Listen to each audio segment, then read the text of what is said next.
Who y'all, Recruiting Nation? Welcome back to another phenomenal episode of Uncharted Waters with the one, the only, the people's champ, the architect of success, Admiral James Waters.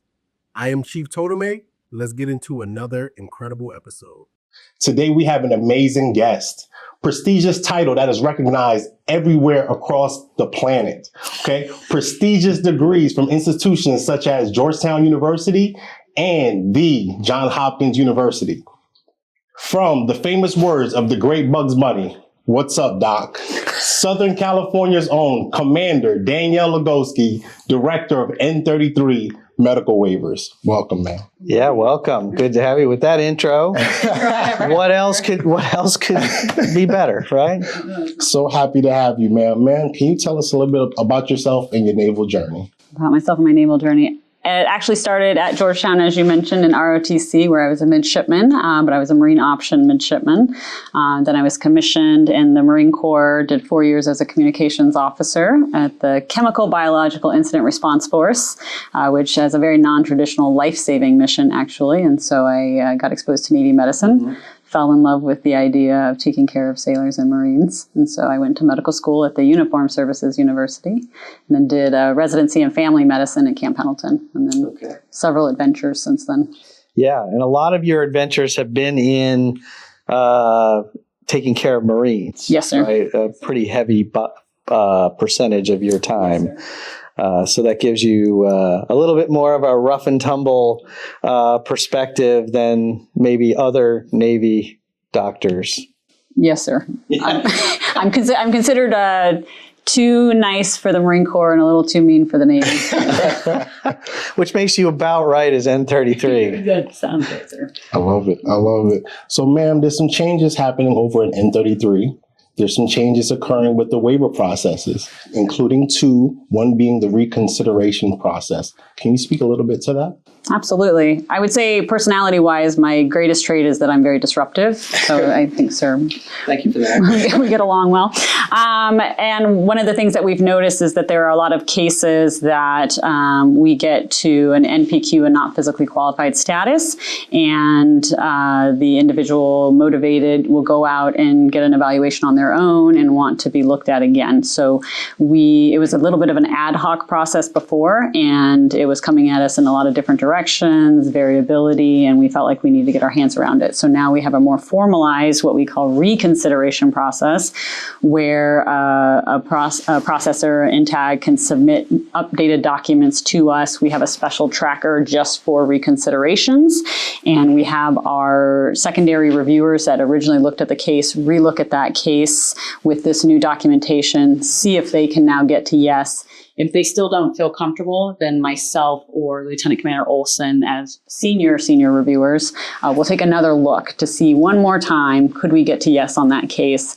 And then we make that final adjudication. And we were able, after a couple of months, to do an assessment of the process and determine whether it was worthwhile, because it is very time consuming for our team. And I found that it was very much worth the effort. We were getting well over 60% waiver rates out of the reconsideration process. So I consider that a powerful tool.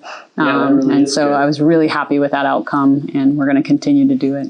Yeah, I think that gives a little bit of insight to the recruiters out there about how we rely on data and how that information that comes out of the data informs the decisions we're making with how we do things with medical waivers.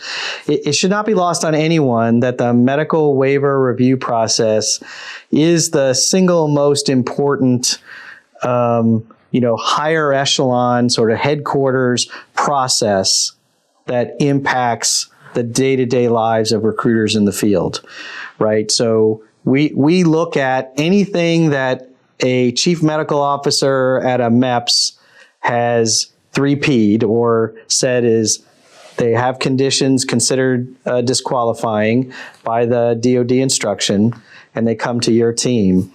And the ability to quickly answer is, as I say, the single most important process. What you've described is, hey, even those ones that we say no to, if the young person goes off and gets that doctor's appointment on their own and figures it out, gets the clean bill of health, that can come back and we have a process to handle it, which also we've done data analytics on to show the value to the entire system, not just the one young person, right? Absolutely. It's really good. Yeah. Oh, yeah. So, ma'am, we also have the special duty review waiver. Can you speak a little bit about that? Yes, absolutely. So one of the concerns that was brought up to me multiple times when I first got here was the special duty waiver process, that there's a two-tiered waiver system. There's the general enlistment system, which is what we are responsible for here. And then if somebody is classified into a role, a job that requires a special duty aviation or underseas medicine evaluation, they would go to training, get evaluated by that specialty doc, and then a waiver goes to a different authority with a different set of standards for that job. And there was a big discrepancy between what we would waive versus what they were comfortable with. After many discussions, BUMED published a NAV admin that gave a little bit of guidance on just what we love to call the hard nose. These are things that theoretically they would never waive. And that was very helpful to our team because we were being asked to look at these cases, but we don't have experts in those types of fields. And so we weren't able to give really good responses. So now we're able to say, okay, well, according to this hard no list, we can at least tell you up front so that you don't get this false expectation that you're going to get to go be, a submariner when you can't because you have anaphylaxis to a certain food, right? And so this gives us the opportunity to help screen those. So we're doing it in two ways, just like we did before. If you've already gotten a general duty waiver and now you're going to classify into something, processors can send us those cases and ask us to look at it with that lens. Or we're also asking the ROC to give us a list of everyone classified into special duties each day, and then we look at them and see if there's any that meet that sort of hard no criteria. Yeah. And we are very liberal with it. If we're not sure, if my team member who does this comes to me and says, well, I'm not sure with this case, I always err on the side of the member to give them the chance in hopes that maybe the waiver will get through. Yeah. So we have a very liberal response to it, but we want to be right to that individual and make sure they're not getting a false expectation. Yeah. So recruiters should know part of our philosophy here is to push the system, the Navy's system, to really think harder about risk. The easy button is no, right? You must be in perfect health, have no entries in your medical record, and then we'll take you. That's the easy button. And that also results in recruiting about 2 people per year, right? And so we need to make sure that we're pushing that system. The other thing that I would add to this conversation is for the recruiters that may not be aware, the general duty waiver consideration that N33 does and that it's finally adjudicated with me happens before classification, right? So a person goes to MEPS, they have a medical exam, and then the chief medical officer identifies a condition or conditions that are considered disqualifying in accordance with the DoD instruction. They what's called 3P them, and then it gets sent to your team to review. There is a corpsman that will go through it to help prepare it for a clinician, so a secondary reviewer, to make a recommendation of yes or no. And so the reason why your 2 processes are in place is many times, or the way the process works is those special duty classifications and things like nuclear power, non-nuke submarines, and then the Warrior Challenge rates, I think are the main examples.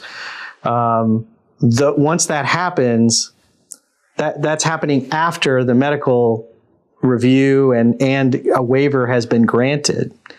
And then you do check it against those hard no's. It's also important for the recruiters to understand that the Venn diagram of where we've waived something, but it's on the hard no list is pretty small. The hard no's that BUMED came out with for special duty waivers were things that we generally don't waive, right? Because it's just not conducive to successful service in any rate. So we're really talking about a relatively small number of rates with a relatively small number of conditions that would be okay for service, but not okay for special ops, nuclear power, things like that. And that's why I think it's important to continue to push the system where we can on the yeses, because these are things that are acceptable for general duty use. So we have that. And then additionally, for those things that are in the mental health category, and we've come through a place where many of those are pushed on because it's hard to have a hard no in mental health or a hard yes even, right? There's a lot of gray area. Is the hardest thing these young people are going to do, the most challenging things to their mental health are boot camp, nuclear power school, prototype, buds, right? So if we can, essentially it's a conditional waiver. If you get through those things, you've demonstrated that whatever your history is not triggered, if you will, by the austere nature of military service, discipline, self-initiative, those kinds of things. So I just offer your comment there. And for context, because I'm somewhat data driven, we did a deep dive on this recently to see, since December, we had processed approximately just under 1,600 of these special duty waiver reviews. And we only hard noed 288 of them. And a vast majority of those were vision, which we were already doing. So the vision standards we were already looking at, but a vast majority of that 288 would have already been screened out for vision. So it was an even smaller number that it was one of the hard no's. So it's not... but they got screened out and then offered another rate. Yes, exactly. Exactly. And it gives us the opportunity to do that very quickly now, where you classify and hopefully within a day or two, we're giving you that answer of you should be good to move forward, or hey, we need to look at another option for you that might be a good fit. And I think just broadly, it's important for recruiters to know our same day decision rate on waivers is about 10 to 15% of the cases are done same day. And the vast majority, so the mode or mean or median, I probably said it all wrong, but for the statisticians out there, it's the most likely of the things that we do, it's 1 day, right? And some days we look and the majority was 0, was the same day to get a decision. So we're still in that zone. We have a few cases. At any given time, there might be 100 to 130 or so add infos or things out for additional information that can take 30, 40 days to resolve, sometimes longer, unfortunately. But we think about that every time that we approve. You recommend, I approve a case for additional information. Yeah, it's good. Yeah. Thanks, Doc. Ma'am, can we speak a little bit about ideal timelines, possibly a simple waiver to a more medically complicated waiver? Absolutely. And I think, Admiral, you were already kind of talking to that, which is ideally, and what most commonly happens is if a waiver is submitted to us, we process it that day, worst case scenario the next morning, especially for the West Coast that are coming in a little bit later in the day. And a vast majority, when I say vast majority, I mean a vast majority. If we're getting over 200 cases a day, I expect, 150 to 180 of them to be going in within a day. The cases that are more medically complicated, those are the ones that go up for the next level of review, the Region Commodores, and then potentially the Admiral as well eventually. Even with those levels of review, if it's a streamlined case, I can expect that to turn within 48 to 72 hours or 3 working days. That is the most common. And usually the only reason why it ever takes 3 days is because it's an end of the day submission, end of the day review here, and maybe an end of the day. So that might cost you 3 days at the most. Yeah, and generally, if it's getting to me, it's probably going to end up being a no, because I'm the one, I do say yes, so don't anyone freak out in Recruiting Nation. But the way we've organized this is many ways to get to yes, one way to get to no. And then you and I have a conversation about the ones that are kind of on the tattered edge, where can we get to yes? What would it take? What are the thoughts that go into it? And then that allows me to make an informed decision by the CMO's notes, the primary reviewer's notes, the secondary reviewer's notes, and an exchange with you, plus the Commodore's perspective, in order to make an informed decision. So those longer lead ones typically are going to be the NPQs, although we do get some to yes. And then that same list can include some addition that go out for additional information. You do many reviews a day, like Doc said, for Recruiting Nation, we're doing 200, 250 cases a day. It's pretty awesome. It's awesome because that means the recruiters are out there just killing it. It's interesting because that means that of all those that are coming in, many have stuff in their record that requires a check. And Americans haven't gotten dramatically more unhealthy. We just have dramatically more information because of MHS Genesis. But for recruiters, we're looking at waivers every single day. I personally am looking at waivers every single day. And so it's all designed to keep recruiting moving, because this is the single most impactful higher echelon process to the day-to-day churn of, it's the potential for a throttle, and it's the opportunity for high flow. And I also say there are some cases I do like to mention that may take a little bit of extra time because of the type of review I'm doing. So one of the ways we were able to move away from the formal ad infos was that I have a strong connection with a lot of specialists in Navy medicine. And so I may sort of hold a case for an extra few hours, hopefully at the most, but every once in a while, a day or two, so that I can ask the specialist, is this something I can work with? And my frame of mindset is to get to yes. I never am asking to get to know. I'm asking so that I can push the envelope a little bit more on something that maybe traditionally we would have said no to, not thinking, but now I want to know, give me the real risk, and what are we doing with these types of cases when they hit in the fleet, right? Are we sending them to medical boards? Are we letting them deploy? What are we doing with them? And if that's the case, can I push the envelope a little bit in terms of waivers here? Yeah. And so occasionally, I would just encourage, if anybody feels like, oh, my case is sitting out there, I don't know what's going on with it, please reach back and we will give you the answer of where it's at and what the thought process is going on with it. Yeah. If you ever find I'm outside of my 3-day mark and I haven't heard anything, our team is very responsive, and so we'd be happy to feed back that information. Absolutely. Yeah. So, ma'am, with all the analytical data that we have from physical evaluation boards, do those have any effect on the outcomes of the waivers that are submitted? So unfortunately, right now, we're a little disjointed in terms of did somebody get a waiver versus were they put on LIMDU, ADCEP, PEB boards. We don't yet have a unifying system for that, although I hear one is coming from ViewMed, so I'm excited about that. And it would probably not surprise you to know that it's a little bit stovepiped. The group of people in Minds that are making the waiver decision are different than the group of people in Minds that are deciding if somebody's LIMDU or going to PEB or deployable. We're talking multiple different. So one of the things that we've been trying to do is make connections with all of those entities to make smarter decisions. And so recently we exercised this with a particular condition of, hey, PERS 454, are you letting these guys deploy?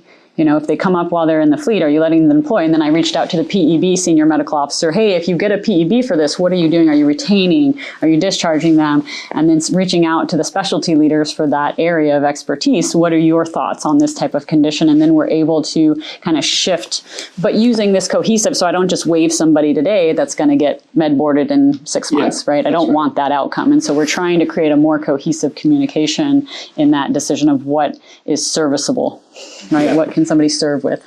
So we're getting there, and hopefully we'll get the data going during my tenure. Yeah, absolutely. Yeah. Ma'am, what are probably the most common challenges you and your team face when it comes to receiving waivers across the enterprise?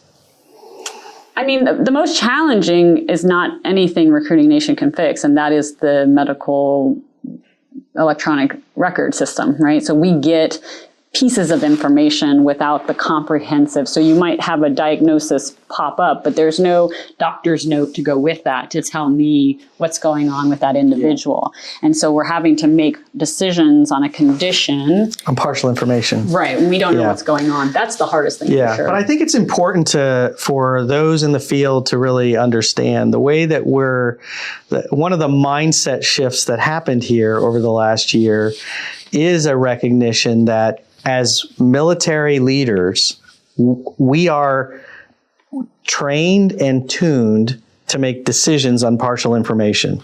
That's how ship COs, submarine COs, aircraft pilots make decisions, life and death, every single day.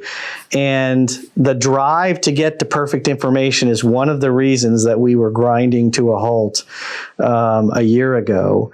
And this mindset that you've embraced, that has been, built into the new way that we do this.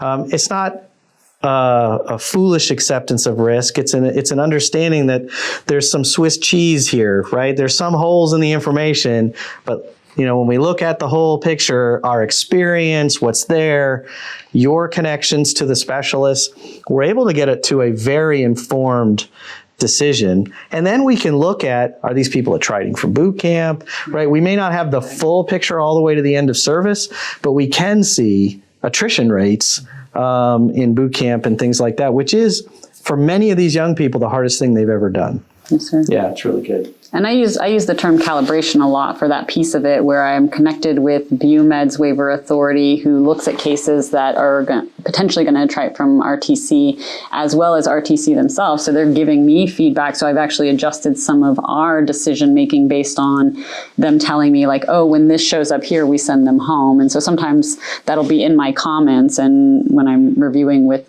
leadership, is RTC sends this home. So we need to be careful here. Yeah, but we've also had communications with BUMED to say, or RTC and NSTIC to say, why are you sending this home, right? You've been able to engage on the medical side. I've been able to engage on the leadership side. And it's really a system of feedback that's, I think, getting to a better place. Absolutely. And we are calibrating every day. It's been really wonderful relationship. So.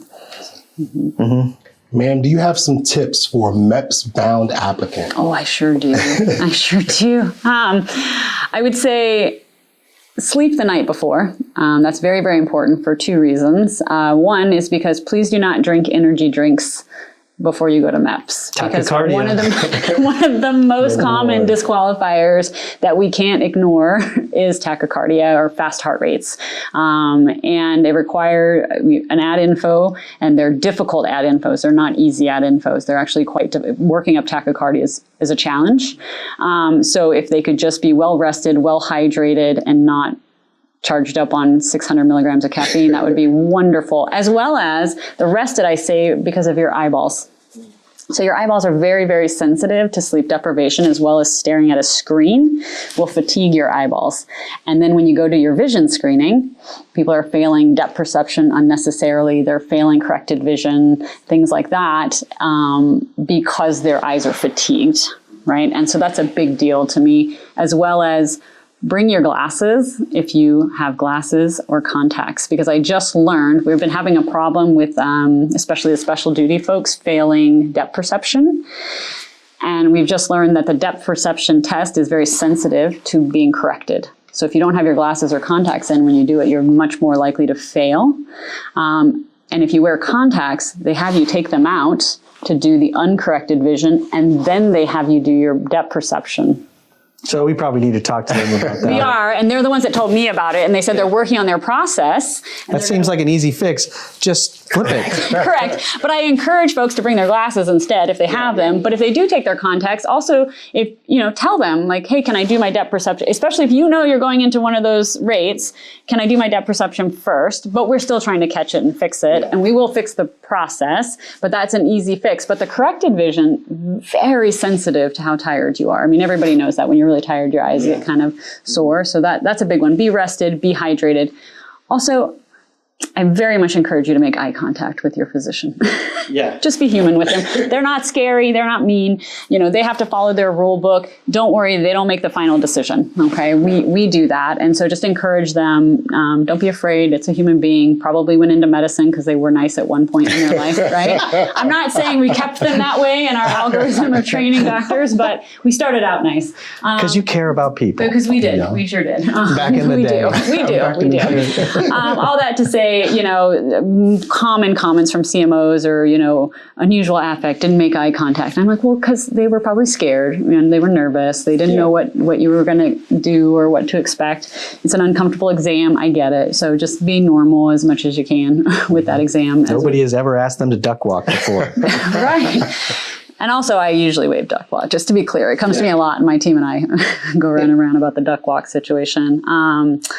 And I would just say that, you know, it's very common for a patient to, when I ask in a regular medical encounter, like, oh, do you have any medical problems? Most patients say no.